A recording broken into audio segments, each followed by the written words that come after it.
अच्छा, ये simple imprisonment होती है या रिगरस इम्प्रिजनमेंट होती है? Simple sir.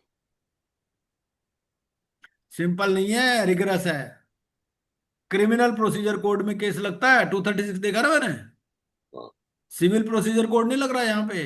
ये सिविल केस नहीं है, क्रिमिनल है। ओके। चक्की पीसिंग पीसिंग, रिगरस इम्प्रिजनमेंट। तो आर दीज पनिशमेंट्स मैक्सिमम और मिनिमम? ये मिनिमम है या मैक्सिमम है?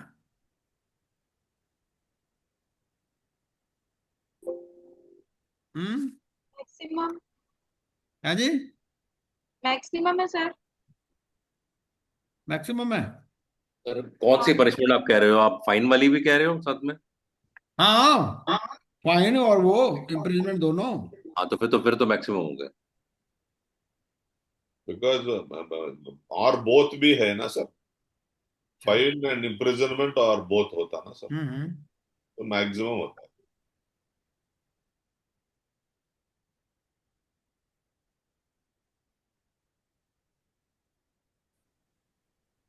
दोनों ही चीजें दे रखी हैं, हाँ, मिनिमम भी दे रखी है और मैक्सिमम भी दे रखी है। ये ऑफेंसेस क्या कंपाउंडेबल हैं? ये जो ऑफेंसेस हैं, क्या कंपाउंडेबल है? पहले तो बताओ, कंपाउंडेबल ऑफेंस क्या होता है? कंपाउंडेबल ऑफेंस होता है जिसमें, पेनल्टी दे के छूट हाँ, जाए। पेनल्टी देके छूट सकते हो आप। इनमें क्या पेनल्टी देके छूट सकते हो? द आंसर इज नो, ये कंपाउंडेबल नहीं है। जो क्रिमिनल ऑफेंसेस होते हैं ना, वो जनरली कंपाउंडेबल नहीं होते। अच्छा, ये देखो क्वेश्चन क्या है। How section 68(1) is different from section 71? इन दोनों में फर्क क्या है? मैं आपको दोनों सेक्शन पढ़वाता हूं, ठीक है? आप बताना दोनों में फर्क क्या है। ये आप तो एक तो देखो 68(1)(a), ठीक है? आपको दोनों दोनों सेम सेम से लगेंगे। और सेक्शन 71, मैं आपको वो वाली केस, वो पीपीटी देखते हैं। 68(1)(a) और 71(a).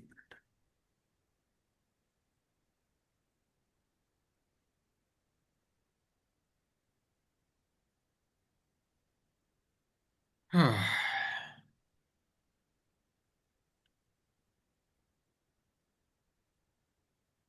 हाँ, एक तो ये है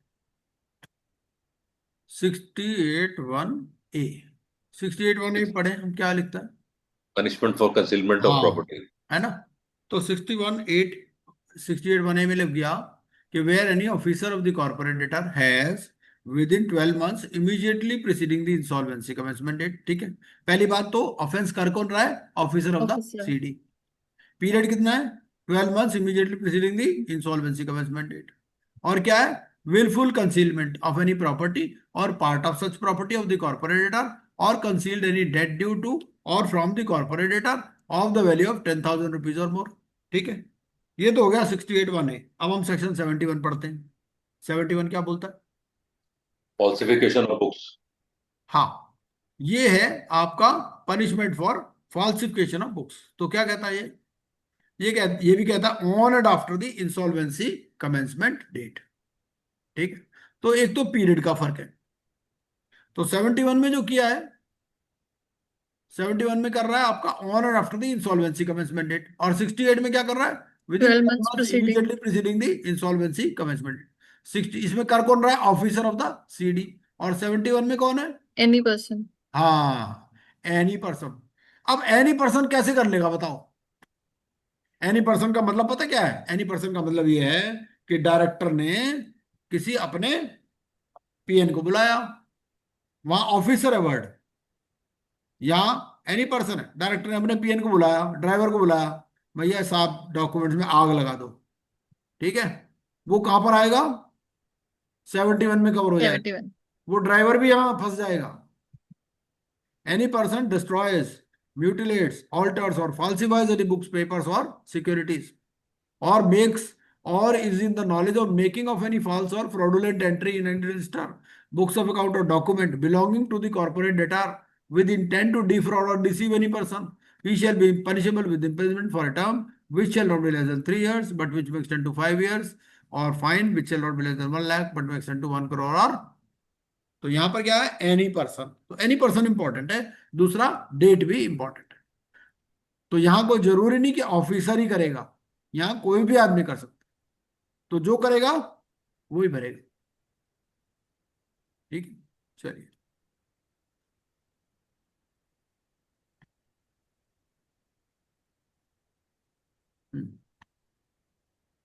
ये अच्छा, can NCLT directly send the officer to jail और a trial will be conducted? ये तो हमने पढ़ ही लिया है ना, कि भाई सेक्शन 236 में पहले ट्रायल होगा फिर जेल भेजेंगे। व्हाट आर द ऑफेंसेस या circumstances in which quantum of punishment depends upon the amount involved? तो 68(1) उसमें 10,000 का लिखा हुआ है। हाँ, है ना, तो अमाउंट इन्वॉल्व जो है उसके ऊपर ये पनिशमेंट डिपेंड करती है। Sir I have a small doubt sir. Yes please. ये ट्रायल कोर्ट में वो केस चलता है ना सर, उसका टाइम फ्रेम रहता है, वो there is no time frame on that sir? नहीं, टाइम फ्रेम क्या है, वो तो चलता रहेगा, जब वो कोर्ट के हिसाब से चलेगा, वो तो हाँ, क्रिमिनल प्रोसीजर वाला चलेगा उस हिसाब से। ओके। हाँ, और कई केसेस में तो स्टे ले लेते हैं और मैटर लिंगर ऑन वो रहता है। तो है ही, तो एक अलग बात है नेचुरली। इसमें वैल्यू देती, ठीक है ना, अगर 10,000 से 10,000 तक है, 10,000 से ज्यादा है, तो यहाँ क्वांटम के हिसाब से पनिशमेंट है। चलिए आगे चलते हैं।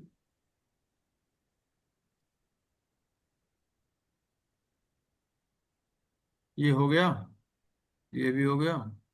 अच्छा, a domestic servant of the director of CD sets on fire the records relating to the company on the insolvency commencement date. ठीक है, डोमेस्टिक सर्वेंट है डायरेक्टर का, तो पनिशमेंट क्या होगी और कौन से सेक्शन में होगी? अभी अभी पढ़ा हमने। 71। हाँ, 71। वो 71। ऐसा पूछ सकता है वो कि कौन से सेक्शन में पनिशमेंट होगी? For violation of provisions of the code the quantum of punishment is maximum in the case of, maximum punishment कौन से केस में है? 5 इयर्स का है सर।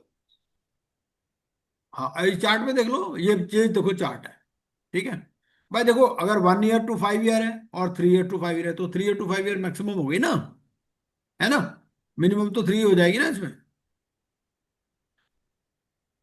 और 1 लाख टू 1 करोड़ तो है ही, है ना, तो 1 लाख टू 1 करोड़ और 3 ईयर्स टू 5 ईयर्स, उसके उससे ज्यादा भी है कहीं क्या?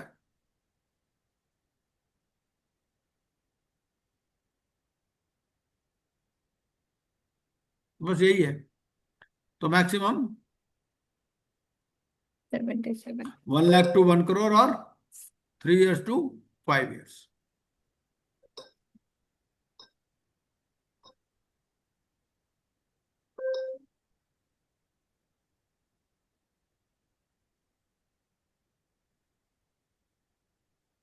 तो ये भी खत्म हो गया हमारा, तो हमारा पेनल्टी वाला तो कम से कम खत्म कर ही लिया हमने, मोटा मोटा, है ना। अब ऐसा करते हैं कि कुछ डेफिनेशंस भी देख लेते हैं। 79 में दे रखी है ना, 78, 78 और 79, क्योंकि ये वाली पेनल्टीज तो आप चार्ट में से याद कर सकते हो, 2-4 बारी आप देखोगे ना तो आप याद हो जाएगा। आपको क्या करना है, जैसे 1 लाख टू 1 करोड़ है, उसको 1-1 लिख लिया, है ना, और फिर 1 ईयर टू 5 ईयर है, 1-1, 1-5 लिख लिया, तो 1-1, 1-5, 1-1, 3-5 ऐसे करके याद कर ले लिया, है ना। अपना एक चार्ट बना लेना उस हिसाब से। और बाकी मैंने मेन पॉइंट्स आपको बता ही दिए, कि जब आप जैसे वो फॉल्स इन्फॉर्मेशन है, तो फॉल्स इन्फॉर्मेशन फाइनेंशियल क्रेडिटर में कम से कम है, ऑपरेशन में उससे ज्यादा है, और कॉर्पोरेट डेटर में उससे ज्यादा है, तो तीनों सेक्शन आपको याद हो जाएंगे, है ना। पहले में तो कोई इम्प्रिजनमेंट है ही नहीं फाइनेंशियल क्रेडिटर में, उसमें क्या है, वो 1-5 है, उसमें फिर 3-5 है, इस तरह से। नाउ एक मिनट, ठीक है जी। तो मोटी मोटी बातें मैंने सारी बता दी आपको, क्या क्या है इसके अंदर।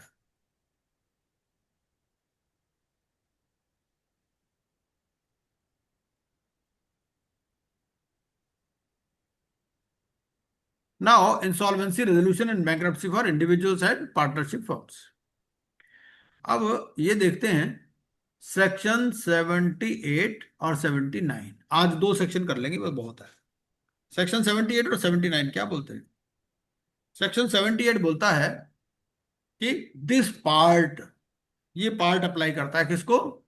इसमें 3 चीजें हैं, फ्रेश स्टार्ट, इंसॉल्वेंसी और बैंक्रप्सी। अब देखो, तीनों पर केस स्टडी आ सकती है, फ्रेश स्टार्ट पर भी आ सकती है, इंडिविजुअल इंसॉल्वेंसी में भी आ सकती है, बैंकरप्सी में भी आ सकती है, तीनों को मिक्स करके भी दे सकता है ना।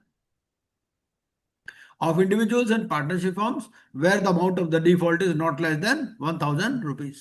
तो डिफॉल्ट इसमें भी होना चाहिए। मिनिमम अमाउंट ऑफ डिफॉल्ट कितना है? 1000। Provided that the central government may by notification specify the minimum amount of default of higher value which shall not be more than 1 lakh। अगर इसको बढ़ाएंगे भी तो भी 1 लाख ही होगा। क्या बढ़ा दिया है? ध्यान से सुनो, अभी तो नहीं बढ़ाया है, अभी 1000 ही है। इसके साथ में आपको पढ़ना है रूल्स 1 और रूल 2। एक बार रूल 1 और रूल 2 भी देख लेते हैं कि रूल 1 क्या है और रूल 2 क्या है। रूल 1 क्या है? ये रूल 1 कहता है हमारा, इसके साथ में एक minute,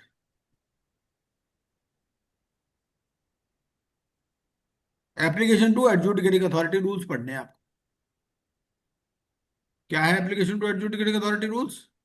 these rules may be called the insolvency and bankruptcy application to adjudicating authority for insolvency resolution process for personal guarantors to corporate debtor. क्योंकि अभी जो इंडिविजुअल्स हैं या जो कॉर्पोरेट गारंटर्स हैं उसमें सिर्फ पर्सनल गारंटर्स वाली ही इंसॉल्वेंसी से रिलेटेड प्रोविजंस नोटिफाई किए गए हैं।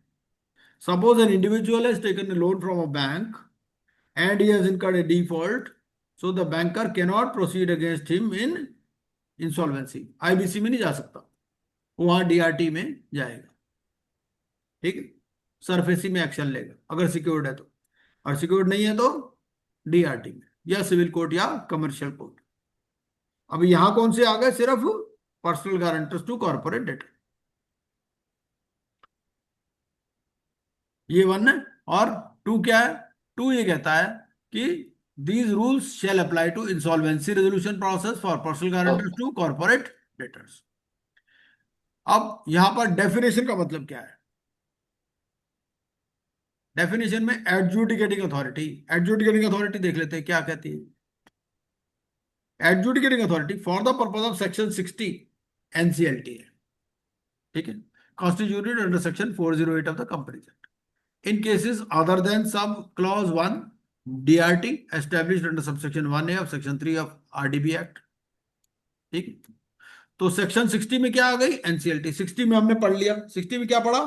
60 में पढ़ लिया कि अगर कंपनी की सीआईआरपी है तो सेक्शन 60 है, अगर पर्सनल गारंटर की सीआईआरपी है तो सेक्शन 60 है, और अगर पर्सनल गारंटर की सीआईआरपी या इंसॉल्वेंसी रेजोल्यूशन प्रोसेस डीआरटी में हो गया और बाद में कंपनी की भी सीआईआरपी हो गई तो वो फिर एप्लीकेशन ट्रांसफर हो जाएगी टू एनसीएलटी। अभी अभी हमने पढ़ा, ठीक है, सेक्शन 60 में।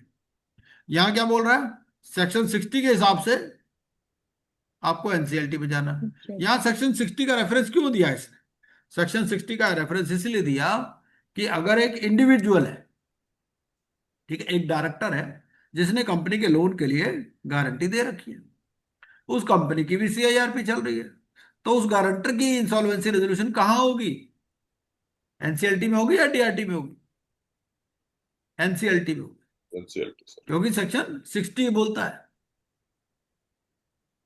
बट मान लीजिए कंपनी की नहीं हुई, सीधा डायरेक्टली गारंटर के अगेंस्ट में प्रोसीड कर दिया, वो इंडिविजुअल है ना, तो डीआरटी में भी लग जाती है एप्लीकेशन। अगर डीआरटी में लग गई और बाद में कंपनी की सीआईआरपी शुरू हो गई तो वो डीआरटी वाली एप्लीकेशन भी एनसीएलटी में ट्रांसफर हो जाएगी। हमने पढ़ा है सेक्शन 60 में अभी अभी। और गारंटर कौन है? Guarantor means a debtor who is a personal guarantor to a corporate debtor and in respect of whom guarantee has been invoked by the creditor and remains unpaid in full और part. तो guarantor की definition भी हमारे को पढ़नी जरूरी है। Guarantor कौन है? Who is a personal guarantor to a corporate debtor and in respect of whom guarantee has been invoked by the creditor। तो गारंटी इन्वोक भी होनी चाहिए and remains unpaid in full or part। तो guarantor के against में proceed करने के लिए इसको पहले गारंटी को इन्वोक करना पड़ेगा।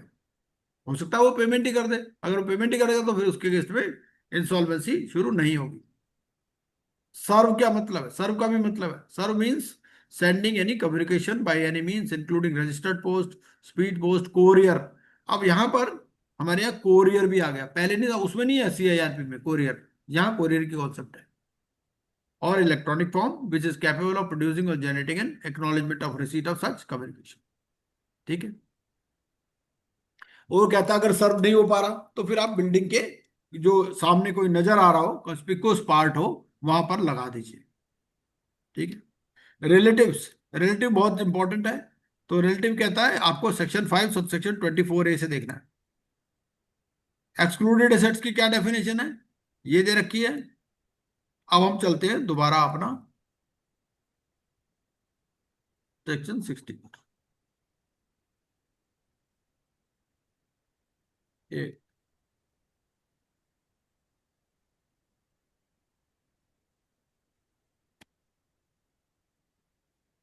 हम्म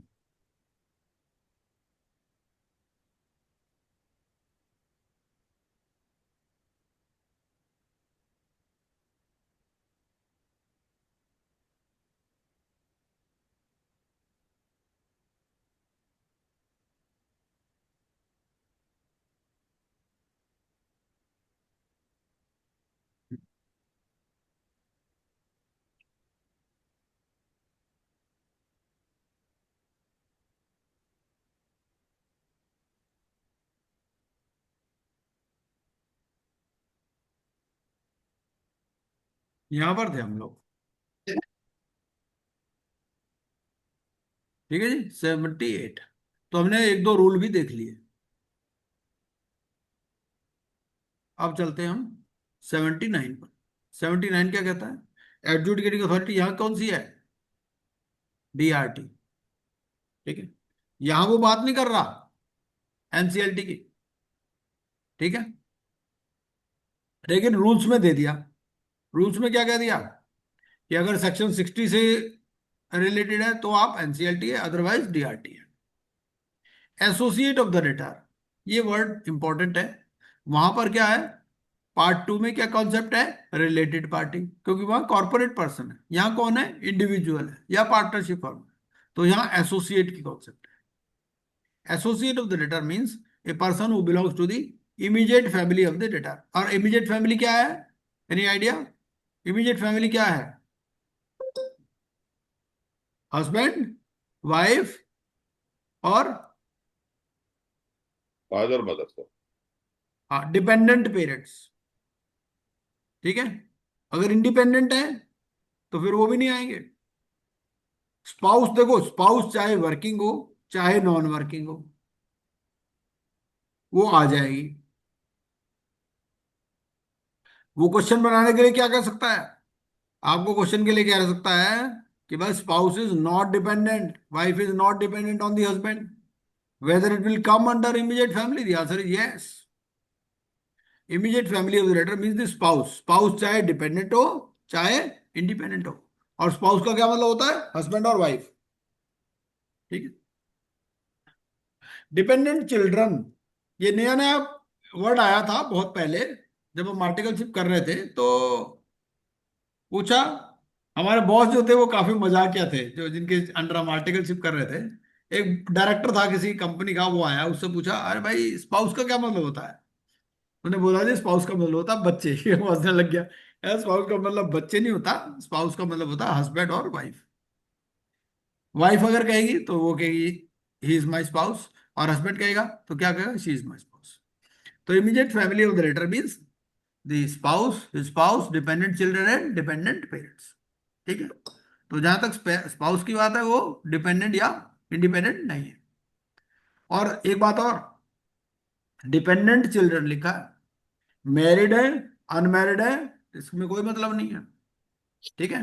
और ऐसे ही डिपेंडेंट पेरेंट्स है, अगर पेरेंट्स भी इंडिपेंडेंट है तो वो भी कवर्ड नहीं है। ठीक है। तो ये इमीडिएट फैमिली है।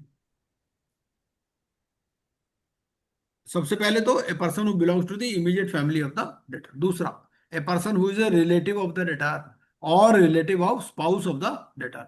अब रिलेटिव की डेफिनेशन हमें कहाँ देखनी है, सेक्शन 5 सबसेक्शन 524। 24 कैपिटल है ना। वो हमने एक चार्ट भी दे रखा है ग्रुप पे, डाल रखा है ना चार्ट, सुधाकर जी चार्ट दे रखा है ना बहुत पहले। हाँ यस सर, यस सर। हाँ तो वो चार्ट दोबारा डाल देना ग्रुप में, आगे आ जाएगा वो। तो चार्ट हमने ग्रुप में बना रखा है, उसमें पूरा उस चार्ट से सारा समझ में आ जाता है क्या है वो, ठीक है सर। और डिस्कस भी किया था हमने। Person who is a relative of the debtor और relative of the spouse of the debtor, दोनों का रिलेटिव, डेटर का भी या स्पाउस का। ए पर्सन, और रिलेटिव कहां देखना है, सेक्शन 5 सबसेक्शन 24 कैपिटल है। A person who is in partnership with the debtor, अगर पार्टनरशिप में है तो a person who is a spouse और a relative of any person with whom the debtor is in partnership. ठीक है,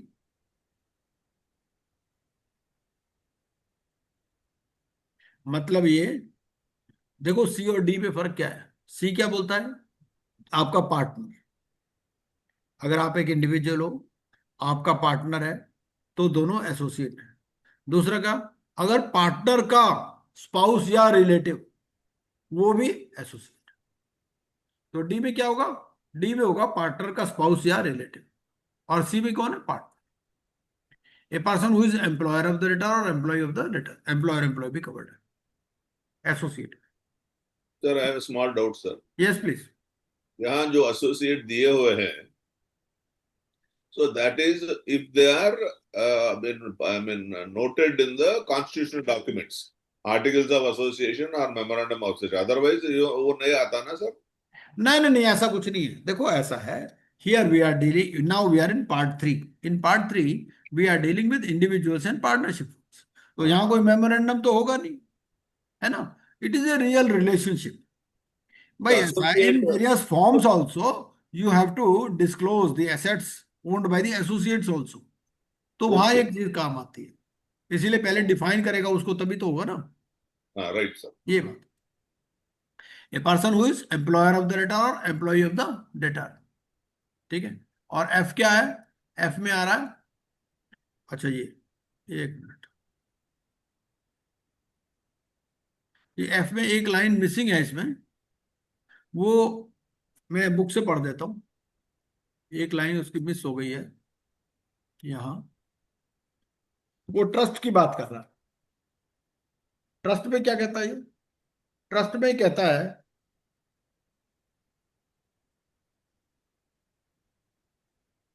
a person who is a trustee of a trust in which the beneficiaries of the trust included debtor or the terms of the trust confer a power on the trustee which may be exercised for the benefit of the debtor। मतलब ये एक person है, mister x है, ठीक है, now he is a trustee of a trust, और beneficiaries में क्या है, बेनिफिशियरीज में वो डेटर इंक्लूड है, और the terms of the trust confer a power on the trustee which may be exercise for the benefit of the debtor. तो एक तरफ ट्रस्टी है, दूसरी तरफ डेटर है। मतलब अगर डेटर को कुछ बेनिफिट दे सकता है वो ट्रस्टी, तो कौन रिलेशनशिप हो जाएगी, वो पर्सन जो उस ट्रस्ट में ट्रस्टी है। ठीक है, mister X is an individual who is a trustee in Tata Sons. ठीक है, एंड मिस्टर नोएल टाटा, तो mister Noel Tata is the beneficiary. तो in that case X and Noel Tata will become associate person. This is the meaning. A company where the debtor or the debtor along with his associates, ठीक है, owns more than 50% of the share capital of the company or control the appointment of the board of directors of the company। ठीक है, तो उस case में कौन होगा associate, वो इंडिविजुअल जो गारंटर है और कंपनी।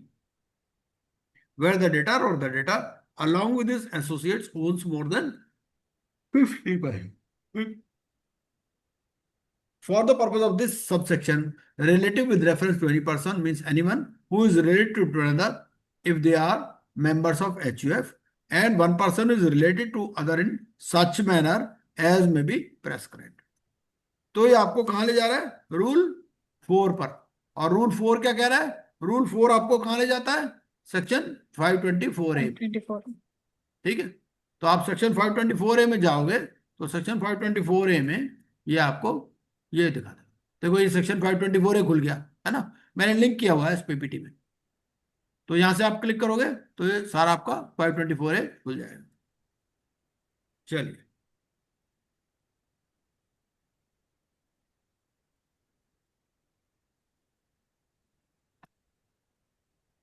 एक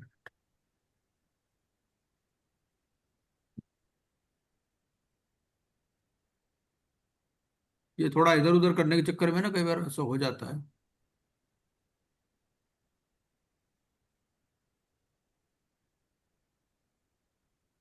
वैसे फिर भी इस लिंकिंग से कुछ फायदा होगा आपको, ऐसी बात नहीं है।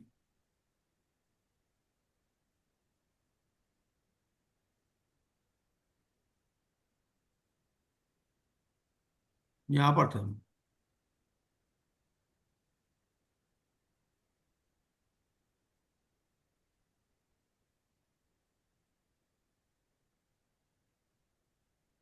बैंकरप्ट।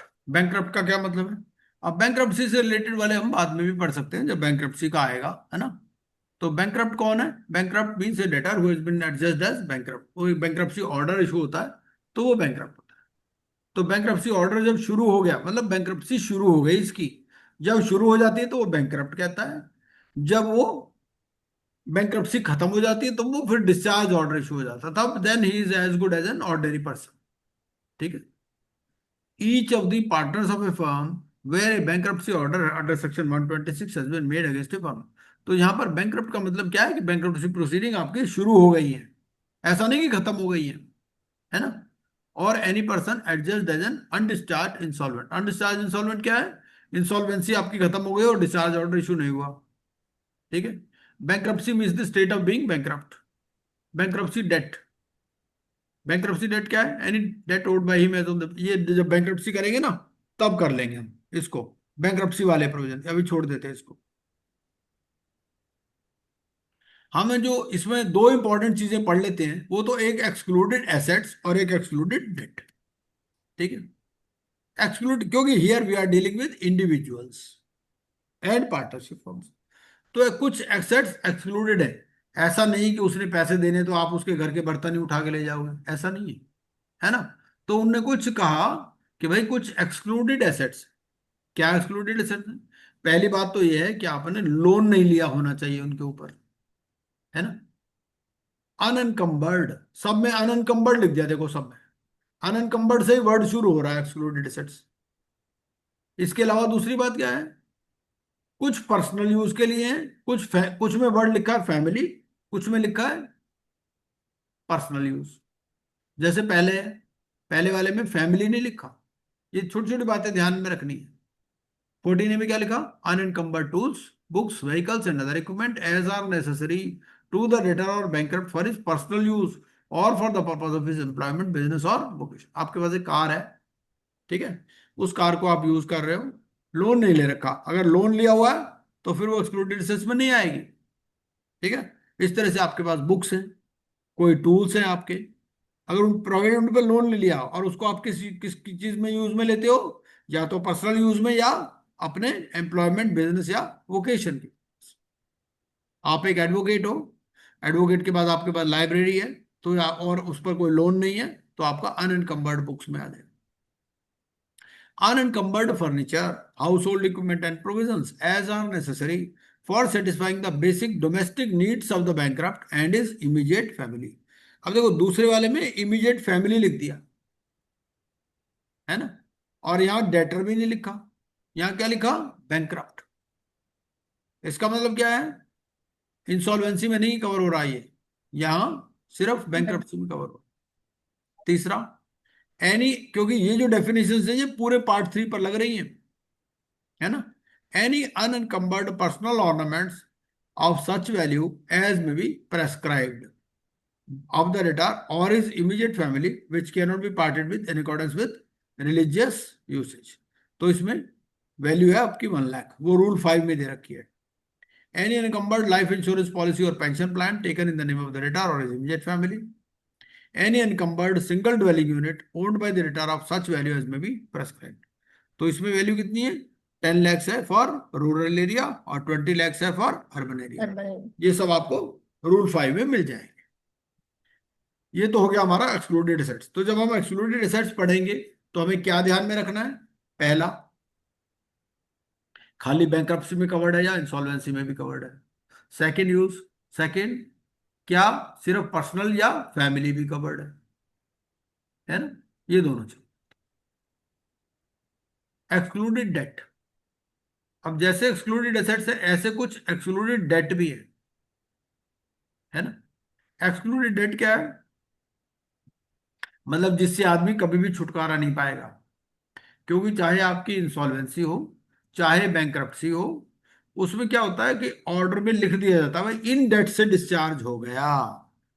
ठीक है, तो ये वाले जो डेट होते हैं इससे कभी भी डिस्चार्ज नहीं होता, क्योंकि आपकी इंसॉल्वेंसी हो गई, बैंक्रप्सी हो गई, वो क्या है, आदमी जिंदा तो है ना, जिंदा है तो कमाएगा, कमाएगा तो देगा।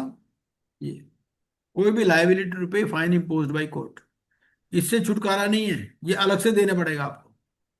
liability to pay damages for negligence, liability to pay maintenance to any person under any law for the time being in force, कोई मान लो एलिमनी वगैरह देनी पड़ती है। ठीक है, liability in relation to student loan and any other debt as may be prescribed। ठीक है, उसके बाद में फर्म क्या है? Firm means a body of individuals carrying on business in partnership whether or not registered, चाहे पार्टनरशिप रजिस्टर हो चाहे नहीं।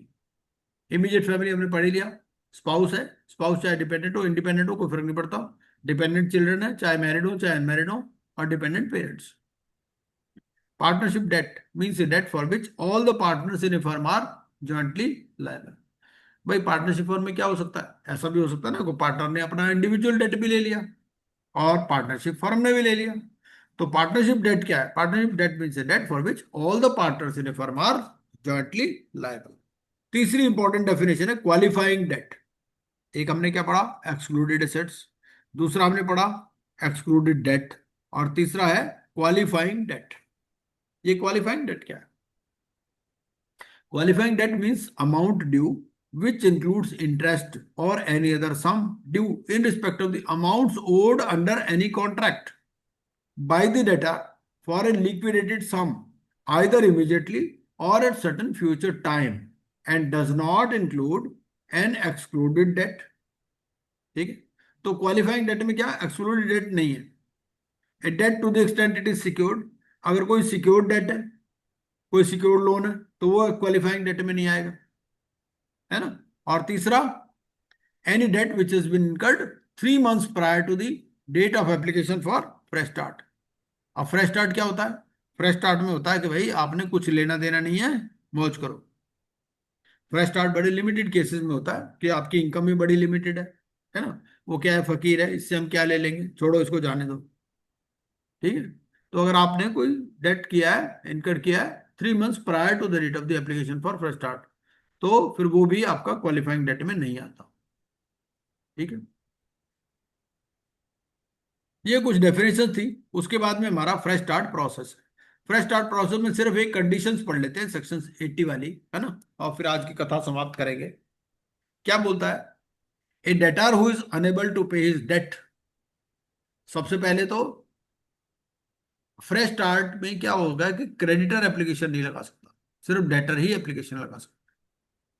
बाकी जो दूसरे प्रोसेसेस हैं, इंसॉल्वेंसी और बैंक्रप्सी, उनमें कोई भी एप्लीकेशन लगा सकता है, डेटर भी और क्रेडिटर। एक बात और है कि यहाँ कोई फाइनेंशियल क्रेडिटर और ऑपरेशनल क्रेडिटर की कॉन्सेप्ट नहीं है, क्रेडिटर सिर्फ क्रेडिटर ही है, क्रेडिटर और डेटर। तो 80 में कौन एप्लीकेशन लगाएगा? डेटर, जिसने पैसे देने हैं, who is unable to pay his dates, और अमाउंट कितना है? 1000 rupees, and fulfils the condition specified in subsection 2 shall be entitled to make an application for a fresh start or for discharge of his qualifying debt under this chapter। वो qualifying date से discharge हो जाएगा। और qualifying dates में क्या include नहीं है?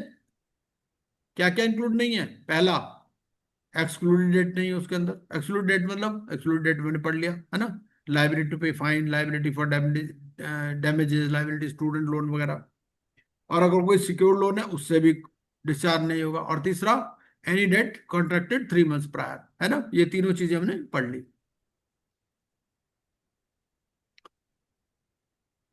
तो ये क्वालिफाइंग डेट से डिस्चार्ज हो सकता है।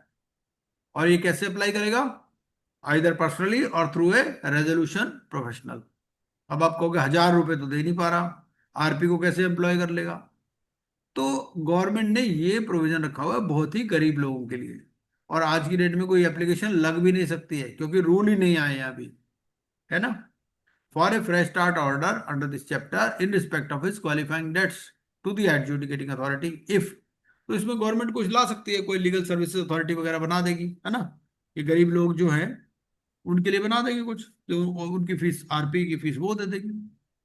ग्रॉस एनुअल इनकम कितनी इसके 60 नहीं होनी चाहिए, 60,000 मतलब 5,000 रुपये पर मंथ हो गया, है ना। Aggregate value of the assets of the debtor does not exceed 20,000।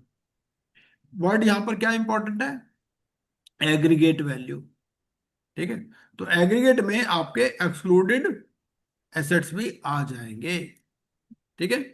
Aggregate value of the assets of the debtor does not exceed 20,000, assets उसके पास 20,000 से ज्यादा नहीं है। और aggregate value of qualifying debts does not exceed 35,000। तो 60, 20 और 30 ये कंडीशन है। And is not an undischarged bankrupt, अभी अनडिस्चार्ज बैंकक्रप्ट भी नहीं है। अनडिस्चार्ज बैंकक्रप्ट मतलब आपका बैंकक्रप्सी प्रोसेस शुरू हो गया लेकिन डिस्चार्ज ऑर्डर इशू नहीं हुआ। Does not own A dwelling unit, इसका कोई पास कोई मकान भी नहीं है, irrespective of whether it is encumbered और नॉट, चाहे लोन लिया हो चाहे ना लिया हो। तो ये कंडीशन है, उसमें वो एप्लीकेशन लगाता है ऐसा है मिलॉर्ड मेरे पास कुछ है ही नहीं, मेरी इनकम ही 60,000 रुपये साल की है, 5,000 रुपये महीना कमाता हूँ, रेडी लगाता हूँ मैं, एसेट्स मेरे पास 20,000 से ज्यादा नहीं है और लाइबिलिटी मेरी 35,000 से ज्यादा नहीं, क्वालिफाइंग डेट्स। तो मुझे इस सबसे छुटकारा दिला जाए, फ्रेश स्टार्ट।